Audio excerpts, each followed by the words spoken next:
Oke, pada saat itu nama boybandnya adalah Motion, cuman sekarang sudah bubar, jadinya Lotion. Jadi pendeta yang dari seorang boyband. Oke, ya sebenarnya nggak pernah kepikiran untuk jadi seorang pendeta. Dulunya berkarir sebagai seorang entertainer dan masuk lebih spesifik pada dunia boyband. Nah, tetapi akhirnya dalam perjalanan kehidupan mengalami satu proses yang tidak mudah, akhirnya memutuskan untuk memberi diri untuk akhirnya menjadi seorang pendeta dan akhirnya sampai hari ini jadi seorang pendeta. Makanya kaget banget ketika akhirnya viral balik lagi dalam dunia entertain, itu sangat mengagetkan. Tapi udah berapa lama sih memang jadi boyband sebelumnya? Oke, kalau jadi boyband itu kurang lebih memang 2-3 tahun karena memang di saat booming pada saat itu. Jadi akhirnya selama kontrak itu 2-3 tahun. Boleh tahu nggak nama boybandnya apa? Oke, pada saat itu nama boybandnya adalah Motion, cuman sekarang sudah bubar, jadinya Lotion. Oke, Iya. mungkin tadi kan dibilang ada pengalaman kehidupan itu Yes. seperti apa sih di tengah-tengah itu yang menjadikan Pak Pendeta sekarang? Oke, itu diperhadapkan satu proses yang tidak mudah di mana sangat ada di level yang sangat rendah sampai bicara tentang diperhadapkan pada hidup dan mati. Makanya pada saat itu memutuskan untuk oke, kalau dikasih kesempatan untuk hidup, aku akan maju untuk kemuliaan Tuhan. Dan akhirnya sampai hari ini puji Tuhan sehat, sampai hari ini boleh melayani sebagai seorang pendeta dan sekarang jadi pendeta yang siap industri. Tapi awalnya gimana? Kenapa tiba-tiba kepikiran jadi pendeta gitu? Awalnya seperti apa? Nah, awal mulanya tuh nggak kepikiran untuk jadi pendeta. Jadi awal mulanya adalah ya hidup sebagai seorang entertainer, sebagai seorang musisi, sebagai seorang boyband, tetapi hidupnya untuk kemuliaan Tuhan. Tapi pada kenyataannya, keadaan mengarahkan, panggilan, memanggil untuk lebih fokus pada dunia pelayanan. Dan memang dalam dunia pelayanan sebagai seorang pendeta, di situ saya merasakan bahwa inilah panggilan saya, inilah memang tempat di mana Tuhan sudah atur untuk saya jalani dan damai sejahteranya begitu luar biasa di sana. Saya mungkin waktu jadi boyband aktif nggak sih di dalam pelayanan? Nah, memang waktu jadi boyband sudah aktif juga dalam dunia pelayanan. Waktu itu jadi singers, kemudian jadi worship leader. Dan di saat itulah akhirnya terjadi perbandingan antara ketika saya dulu di boyband dan saya waktu itu jadi worship leader. Saya ngerasa lebih damai ketika saya ada di dalam dunia pelayanan as a worship leader. Makanya akhirnya itulah saya memutuskan bahwa ya saya akan full dalam dunia pelayanan. Nah, dari keputusan Pak Marcel nih, ketika dari memutuskan udah berhenti di boyband itu menjadi pendeta itu seperti apa? Ya, dan memang akhirnya ketika saya memutuskan untuk full dalam pelayanan, meninggalkan semuanya, wow, itu proses yang luar biasa.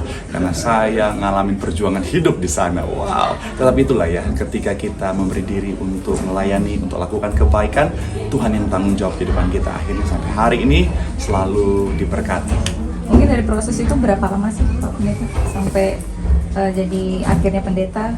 Oke, saya selesai itu sekitar 2013-an. Kemudian dalam proses itu saya akhirnya memulai jadi full pendeta itu sekitar tahun 2015-2016. 2-3 tahun ya. Itu berarti memang pelajar untuk teologi. Iya, betul. Jadi memang di saat 2011 memang saya belum kepikiran untuk jadi seorang pendeta, tapi tertarik untuk belajar lebih dalam tentang agama, spesifik tentang teologi ya. Dan akhirnya sebenarnya dari 2011 saya sudah ikut kuliah, ambil teologi ya. Dan akhirnya sempat ya karena sambil bekerja dan lain sebagainya, itu sempat berhenti, artinya tidak konsisten untuk ngambil mata kuliah yang full. Jadi akhirnya lama sekali, akhirnya baru selesai di 2015-2016. Nah, mungkin dari selama perjalanan itu ada nggak sih sempet kayak aduh kangen gitu sama boyband, sama entertain gitu saat perjalanan menuju menjadi pendeta? Nah, dalam perjalanan menuju jadi seorang pendeta itu tadi karena saya masih ada dalam dua dunia ya, jadi saya masih dalam di entertain juga, kemudian sambil juga melayani. Nah, kalau bicara tentang kangen sebenarnya karena hatinya sudah lebih kepada dunia pelayanan, sudah dalam dunia sebagai seorang worship leader, jadi akhirnya ya sudah fokus ke sana hatinya. Kangen kadang-kadang ada sedikit, tetapi itu tadi ya, karena ditutupi oleh kedamaian yang begitu indah ketika akhirnya melayani. Tapi ada kesulitan nggak menjadi seorang pendeta sampai? Iya, jadi sebelum saya jadi seorang pendeta kan saya sebagai seorang worship leader, jadi memimpin pujian, menyanyi. Nah itu sangat sulit. Kenapa? Karena saat jadi boyband saya lip sync. Jadi ketika saya jadi worship leader saya nggak bisa lip sync karena dilihat sama jemaat saya bingung. Dan akhirnya itu berusaha keras untuk akhirnya latihan. Nah gitulah kira-kira ya. Berarti memang waktu boyband juga suaranya full lip sync ya, nggak pernah live? Iya, jadi kalau ada saat-saat memang live lagu-lagu tertentu, tetapi kan kalau misalnya yang sambil joget, terus akhirnya kita nyanyi juga tanpa lip sync, itu urat leher mau putus rasanya.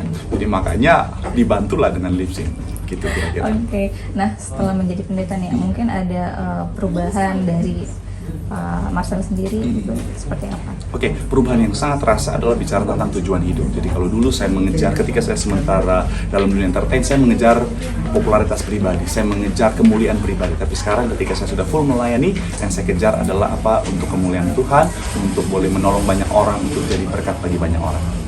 Nah ngomongin tadi popularitas pribadi ya sebelumnya, tapi sekarang ini kan banyak banget nih pemuka agama yang aktif banget di media sosial, meraih kepopuleritasan dari konten-kontennya itu seperti apa Pak Marcel?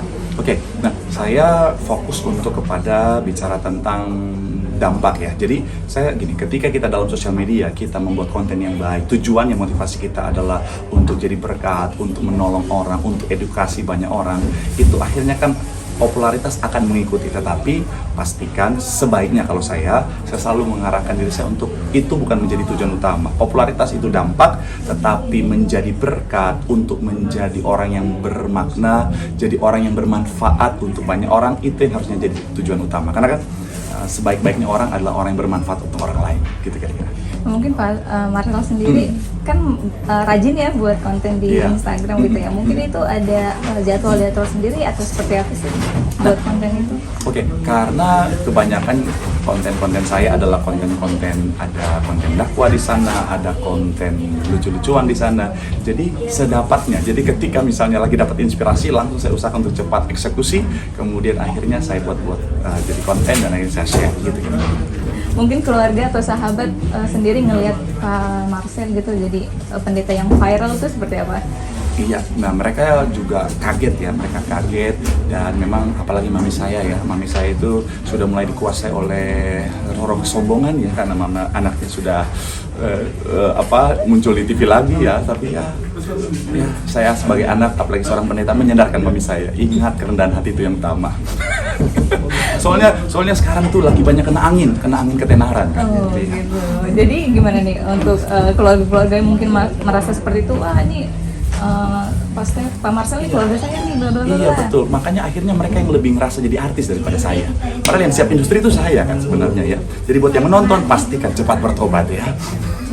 Tapi berarti nggak masalah ya kalau misalkan pemuka agama itu tampil di TV, tampil di media sosial? Iya, sangat-sangat baik justru kalau menurut saya. Kenapa? Karena akhirnya kita bisa jadi berkah bagi lebih banyak lagi orang. Karena media begitu sangat membantu kita untuk supaya apa yang kita sampaikan, kebaikan yang kita bagikan boleh didengar oleh banyak orang.